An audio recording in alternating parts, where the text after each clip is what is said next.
Hello, good morning student, welcome to my channel Marks Academy. आज हम class 6 का बसंत chapter जो मैं लास्ट क्लास में आपको पढ़ा चुकी हूँ उसी के क्वेश्चन आंसर्स कुछ करेंगे। बुक के क्वेश्चन आंसर्स नहीं, जो हम क्वेश्चन आंसर चैप्टर में से बनाते हैं वो हम इनको थोड़ा सा मैं करवाऊँगी और कुछ क्वेश्चंस मैं आपको भी दूंगी, वो आपने भी करने, जिससे कि मुझे पता चले कि आपने लेसन रीड आउट किया है। ओके, तो पार्ट था हमारा बचपन, पार्ट 2। इससे पहले पार्ट 1 में मैं चैप्टर को पढ़ाया है, चैप्टर को समझाया है मैंने, उसी को आपने पढ़ा है नहीं पढ़ा इसका पता हमें क्वेश्चंस से चलेगा। क्वेश्चंस मैंने लिखे हैं बोर्ड पे, आपको मैं आंसर डिस्कस करके अभी समझा देती हूँ।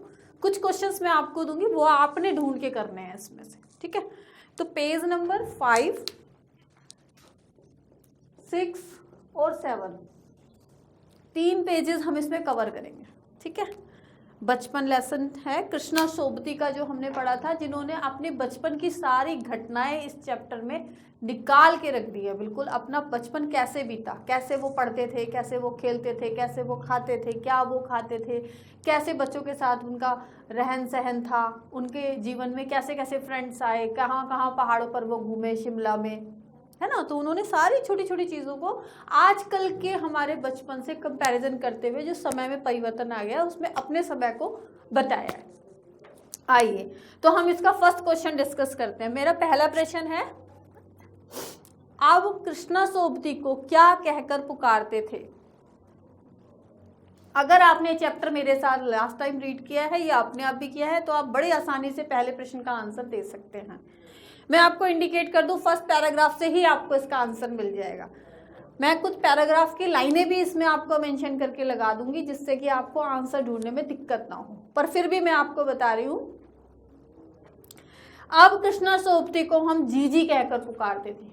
क्या कहते थे? जीजी। जैसे कि बड़ी नानी, दादी, मौसी बोलते हैं, बड़ी घर में बड़ी अम्मा बोल देते हैं, दादी बोल देते हैं, मौसी बोल देते हैं किसी भी बुजुर्ग लेडी को, तो उसी तरह से इनको जीजी कहकर पुकारते थे। नंबर 2 क्वेश्चन है हमारा, ऊपर की जेब में क्या रखने का प्रचलन था। पहले के समय में ऊपर की जेब में बच्चे रिबन लगा के, रिबन, रुमाल और रिबन, मेरे दूसरे क्वेश्चन के अकॉर्डिंगली दूसरे पैराग्राफ में इसका आंसर आपको मिल भी जाएगा कि ऊपर की जेब में रुमाल और बालों में इतराते रंग बिरंगे रिबन का प्रचलन था। यहाँ चोटी बना के और रंग बिरंगे रिबन लगा लेते थे बच्चों, गर्ल्स के चोटी में मदर्स लगा देती थी, और उसकी पॉकेट में क्या, रंग बिरंगे कलरफुल रुमाल रख लेते थे बच्चों को। मतलब ये शौक हुआ करता था कि किसके रिबन सबसे सुंदर लग रहे हैं।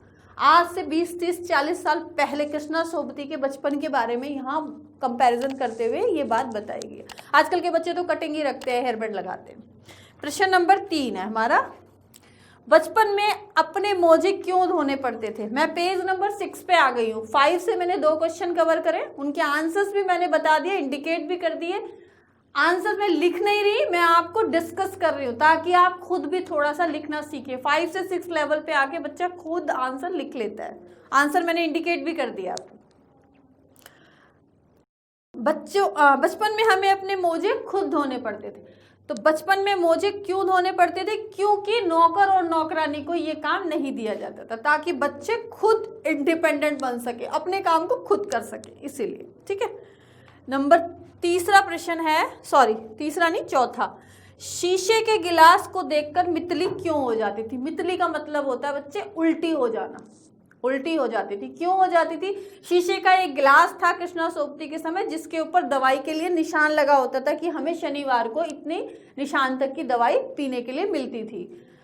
उस दवाई को पीना जरूरी होता था हर शनिवार को। तो दवाई पीना किसको अच्छा लगता है? किसी को भी नहीं लगता। देखो नीचे के पैराग्राफ में मैंने इसका आंसर भी आपको बता भी दिया। ठीक टूटे छोटे शीशे के गिलास जिन पर ठीक खुराक के लिए निशान पड़े होते थे, उन्हें देखते ही मुझे मितली हो जाती थी। मितली मतलब उल्टी हो जाती थी, जी खराब हो जाता था, मेरा मन नहीं करता था उस दवाई को पीने के लिए। लेकिन एवरी शनिवार को, प्रति शनिवार को, हर शनिवार को पीना एक नियम था, दवाई का पीना सभी बच्चों के, ठीक है। नंबर 3, 4 क्वेश्चन मैंने करवाए हैं, चारों क्वेश्चंस के आंसर आपको बता भी दिए।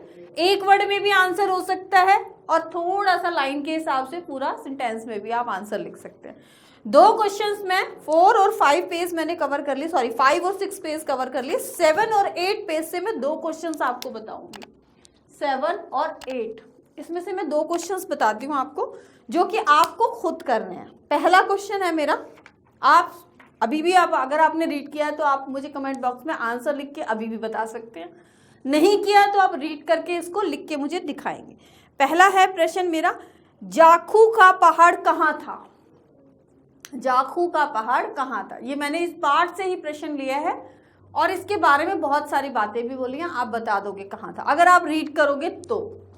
नेक्स्ट क्वेश्चन है, सूरत बनी लंगूर की नहीं नहीं नहीं हाँ हाँ हाँ, सूरत बनी लंगूर की नहीं नहीं नहीं हाँ हाँ हाँ, ये किसने कहा था, किससे कहा था, क्यों कहा था?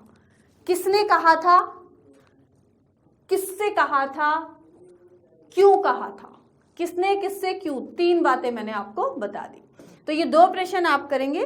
नंबर तीसरा प्रश्न है, सॉरी दो ही कराऊंगी मैं, उसके बाद हम अगली क्लास में इस पार्ट के जो प्रश्न उत्तर है, जो पार्ट के प्रश्न उत्तर है वो हम नेक्स्ट क्लास में आंसर्स के साथ में डिस्कस करूंगी।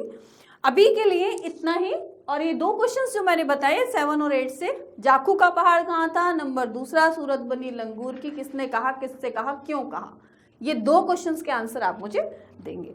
तो अगली क्लास के लिए क्वेश्चन आंसर्स के लिए तैयार रहिएगा। और ये जो छोटे छोटे क्वेश्चंस मैंने बताए हैं इससे आपको बहुत हेल्प मिलेगी आगे आने वाले एग्जाम्स में। इसको फॉलो करिए, चैप्टर को रीड करिए, क्वेश्चंस के जवाब कमेंट बॉक्स में मुझे एक वर्ड पे भी दे सकते हैं आप, और चाहे तो थोड़ा सा बड़ा करके भी आंसर लिख सकते हैं।